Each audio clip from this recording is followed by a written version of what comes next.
가장 중요하게 생각하는 부분 중에 하나가 뭐냐면 미국 트럼프 대통령 취임이 굉장히 제일 중요하고, 그것 빼고 생각해 본다면 BOJ 회의입니다. BOJ 회의. BOJ 회의의 중요성을 왜 그렇게 보는가를 설명을 좀 드려볼게요. 이번에 이제 BOJ 부총재가, 이번 주에 있을 회의에서, 금리 결정 회의에서 인상 여부를 논의할 건데, 기본적으로 경제 및 물가 동향이 대체로 자신들이 전망에 따라서 움직이고 있다. 그리고 일본의 임금도 작년에 꽤 많이 올렸습니다. 근데 이번에도 임금도 꽤 올리고 있는 부분도 좀 있다. 그에 따라서 물가도 올라가고 있다. 근데 이들이 생각할 때는 임금이 올라가고 물가가 올라가고 인플레이션이 생기는 거 보면 우리는 일본을 제외한 다른 국가들은 그걸 걱정하고 있잖아요. 근데 일본은 그렇게 되기를 바라면서 이제 가는 거죠. 왜냐하면 이들은 마이너스 금리이고 저물가고 저성장이고 이 상태에 있었기 때문에 거기서 인플레이션 시대로 가려고 하는 쪽에 있는 거예요. 근데 지금 그쪽으로 조금씩 좋아지고 있다라는 것을 얘기를 하고 있고, 실제로 일본은 저성장의 국면에서 굉장히 어려운, 잃어버린 10년, 잃어버린 20년이라고 말하지만 그 사이에 국민들은, 일반 체감하는 사람들은 부동산 가격이 반토막 이상 나오고 이런 힘든 상황이 있었지만 전체적으로 물가 자체도 안 올랐어요. 그냥 산 거죠. 근데 이 상태에서 경기가 진짜 확실하게 좋아지지 않은 가운데 금리를 올리고 물가가 오르면 일본 체감적으로 굉장히 살기 힘든 쪽으로 오히려 갈 수 있는 건데, 그거는 체감의 경기를 얘기하는 거고요. 체감의 전체 한 국가의 펀더멘탈과 한 국가의 금리를 따질 때는 물가가 인플레이션 시대로 가면서 물가와 전체 경제 성장률이 서서히 저점으로부터 탈피하는 걸 바라는 과정에 있고, 그리고 정책을 그렇게 쓰고 있는 상황입니다. 그러한 상황 속에서 금리 인상의 이제 타이밍을 좀 생각하고 있는데, 작년 초에 마이너스 금리에서 제로 금리를 한번 만들었고, 그리고 작년 중간에 0.25%로 25bp 금리 인상을 했습니다. 근데 이번에는 3월 정도에 한번 하고 연말에 한번 하고 이래서 50bp 정도를 하지 않을까라는 컨센서스가 좀 조성되어 있는 상황인데, 최근 들어서 이번 주에 열릴 BOJ 회의에서 25bp 금리 인상을 할 수 있지 않겠냐라는 BOJ의 위원들의 언론 보도들이 막 나오고 있어요. 그래서 이번에 좀 하지 않겠냐는 얘기를 좀 하고 있거든요. 자, 그렇다고 쳐요. 근데 우리가 지금 직관적으로 걱정하는 거는, 금리 인상하면 작년 8월처럼 이것도 미국 시장도 그렇고 우리 시장도 막 이것 때문에 캐리 트레이드가 회수가 되니 어쩌니 해가면서 또 푹 빠지면 어떡해?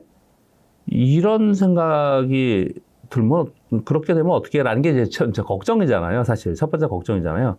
근데 상당히 시장에서는 일본의 금리 인상에 대해서 지난번에 한번 당해봤지 않습니까? 경험이 한번 있잖아요. 처음에 맞을 때 굉장히 아프지만 한번 경험이 있어서 그것에 대해서 이제 맞을 준비를 좀 하고 있는 상황입니다. 그래서 그렇게 지난번과 같지는 않겠지만, 그래도 왜 이런 거 있지 않습니까? 우리가 악재가 있으면 미리 선반영했다 하더라도 실제로 악재가 나오면 어느 정도 반영을 하지 않습니까?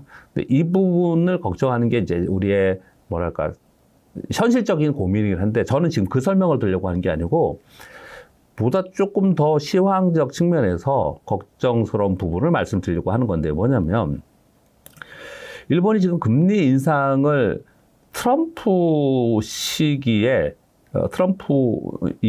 시대에 금리 인상이 빨라질 가능성이 상당히 있다고 저는 판단이 좀 되는 거예요. 왜냐면 지금 현재 상황 속에서 달러 인덱스가 지금 109까지 와 있단 말이에요. 그리고 국제 수익률도 오르는 부분도 있는데, 국제 수익률보다 환율을 통한 환율 제어를 상당히 할 거라고 저는 생각을 합니다. 근데 어떤 의미에서 그렇게 말씀을 드리냐면, 트럼프 대통령이 맨날 관세 하지 않습니까? 아주 단순하게 생각을 해봤을 때 미국과 상대 국가가 있는데 맨날 무역 적자야. 작년에 어마어마하게 대무역 적자가 이루어졌습니다. 미국이. 계속 그냥 진짜 단순하게 생각할 때, 진짜 사실은 근데 나쁜 생각이에요. 나쁜 국가, 나쁜 사람들 이러면 안 되겠죠, 미국인들을. 왜냐하면 여태까지 어떻게 했냐면 자본으로 지배하면서 달러 강세를 만들어서 자기들은 전 세계 공해 산업이나 전 세계 내수에 있는 제품들을 달러 강세로 굉장히 싸게 들어와서 여태까지 잘 살았어요. 그게 미국의 힘으로 여태까지 살았고, 미국은 소비가 엄청나게 셌던 국가이고, 그랬던 것은 달러가 강하기 때문에 그런 거지 않습니까? 그래서 미국 달러를 갖고 있는 사람들이랑 유로를 갖고 있는 사람들이 동남아에 놀러 오면 돈을 막 뿌리잖아요. 자기들이 생각할 때 이거 별거 아니야, 이 돈은. 우리가 일본이 엔화 약세가 되니까 일본 가니까 굉장히 싸. 음식도 싸고 다 싸. 이런 느낌하고 똑같은 거지 않습니까? 그런데 이제 세월이 지나서 보니까 자국의 산업이 너무 취약하고, 특히 제조업이 너무 취약한 부분이 있고, 그리고 예전에는 자본이 지배하면서 상대 국가의 제품을 싸게 사오는 것만 갖고 문제가 이제 해결을 했는데, 지금은 경쟁 제품들이 있는 거예요. 경쟁 제품들이. 그러다 보니까 계속 무역 적자가 되는 그런 상황이 됩니다. 그래서 트럼프 얘기하는 거는 여태까지의 자유무역 시대에서는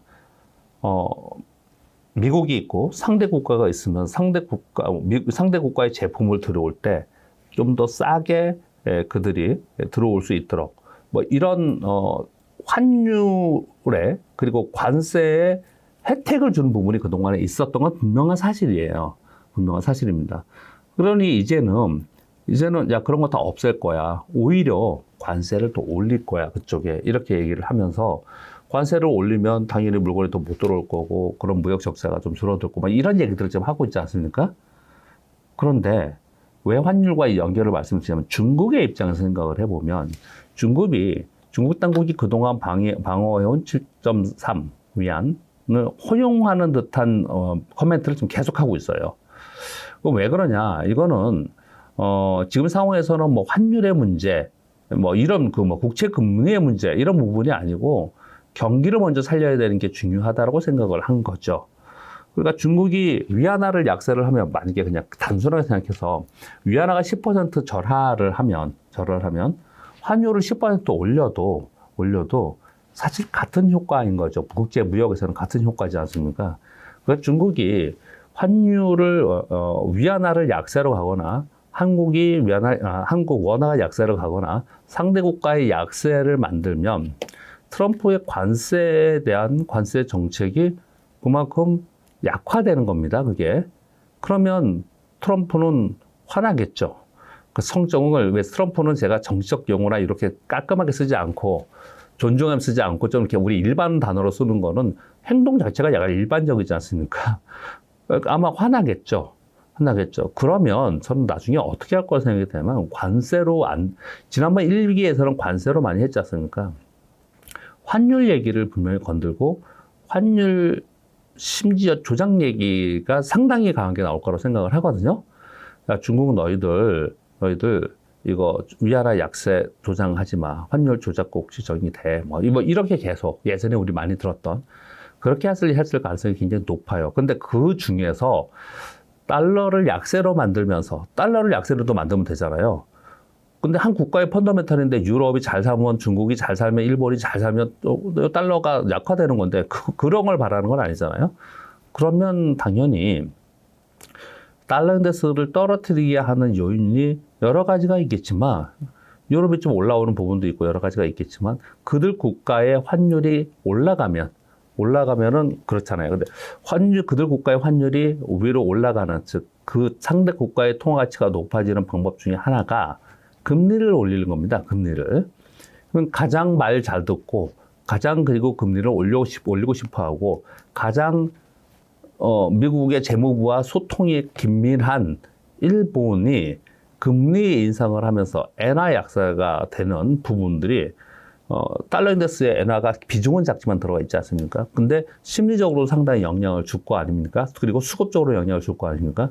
그래서 미국은 달러를 약세를 만드는 과정 속에서 여러 가지 중에서 이거 하나만은 아니겠지만 일본을 금리 인상을 하게끔 하고 그래서 엔화 강세를 만들고 또 중국은 또는 기타 국가는 그 통화 가치 약세를 하지 마라. 강세로 만들어라. 옛날에 프라자 합의처럼 무식하게 그렇게 하지 않는다 하더라도 단적으로 그렇게 하지 않는다 하더라도 그렇게 만들 개연성이 지금부터 시작해가지고 1, 2년 사이에 가장 큰 우리 금융시장의 반영될 가능성이 상당히 높을 거라고 생각이 들어요.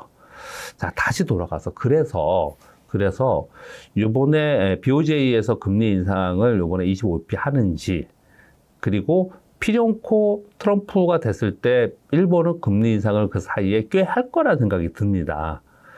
이 부분이 시장에 영향을 상당히, 자본시장 전체 영향을 상당히 줄 거라고 판단을 해서 이 부분을 생각하면서 거래를 해야 된다라는 생각이 들어서 이번 주에는 이게 굉장히 중요하다. 이 중요하다는 설명을 드리려고 지금 그러는 거예요.